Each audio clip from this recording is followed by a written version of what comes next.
You don't have anything else to say? I knew you were lying. Why? How did you turn out this way?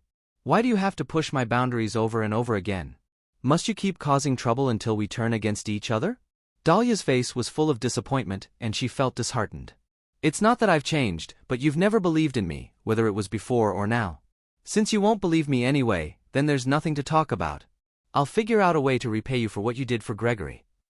As soon as Dustin finished speaking, he hung up. Could things go back to the way they were before? No, it was impossible. This was his answer to her question last night. Dustin, what do you mean? Are you trying to cut ties with me?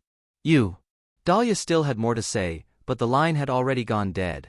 Dustin's indifference and coldness felt like a knife in her heart. She couldn't understand why the two of them couldn't get along peacefully. Why must they hurt each other? Why? Why couldn't he try to understand her? Dahlia, I told you a long time ago that Dustin is inhuman. I'm sure you've seen his true self by now, James said, adding fuel to the fire. Dahlia, we won't go and beg him. That animal will get his reckoning sooner or later. Florence added another blow. Mom, don't talk anymore, just focus on getting better. I'll think of something to help Julie. Dahlia's mental state was a mess. Dahlia, you don't have to worry too much. My father is already talking to his connections about Julie's arrest. I'm sure we'll hear something soon, Matt said comfortingly from the side. A woman was most vulnerable when she was injured. If he took advantage of this opportunity, she would be his soon. Thanks. Dahlia forced a smile. While they were talking, a police car suddenly stopped at the entrance of the villa. The car door opened, and Julie jumped off the car joyfully.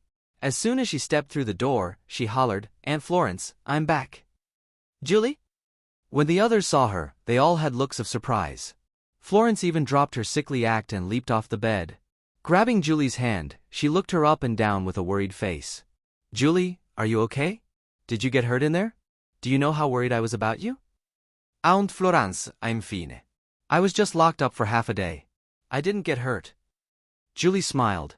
Although she was a little shaken up, she was glad to be back safe and sound. You were released after just half a day? That was quick, James said, a little flabbergasted. The situation was rather strange. When they interrogated me, they were so fierce and scary. However, after they got a phone call, they immediately released me, Julie said, sounding confused.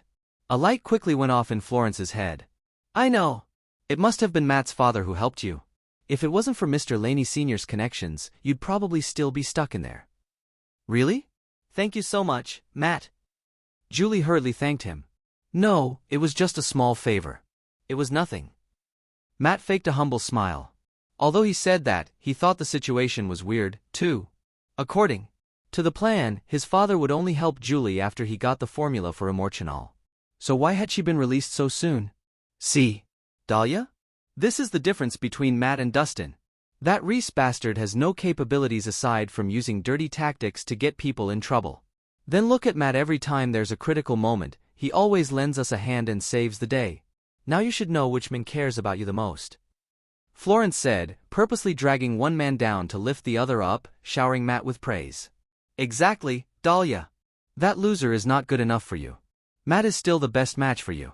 Since you're already divorced, the way I see it, you should just get together with Matt, James added. I don't want to talk about this right now.